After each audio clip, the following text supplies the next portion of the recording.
ايه اللي تصحى الصبح وتنزل في الشارع كده هو تلاقي لك البنات ماسكين لي السماعات الكبيره حاطها على في ودانها.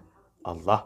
هو انتوا بتطلعوا طيارات وتنزلوا طيارات كانكم في برج مراقبه، ولا دماغتكم فلتة، ولا العيال كل واحد ماسك لي موبايل وحاطط لي سماعه وفاكرني نفسه ماشي في شوارع بنسلفانيا في امريكا.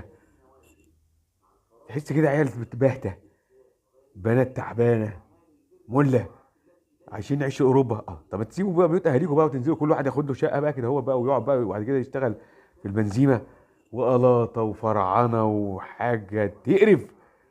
تيجي تتكلم معاهم كده بص لك كده تحس ان هو عندهم اندهاش ولا سبهلله ولا عباطه في الهباله. تضحك تقول الله. هم ايه؟ جم من ايه؟ من ظهر مين؟ من ظهر فرخه ولا ظهر ديك؟ ما تفهمش. هم دول الشباب والشباب دلوقتي بونجك السيكل العربي العالمي ضحكه وضحكه.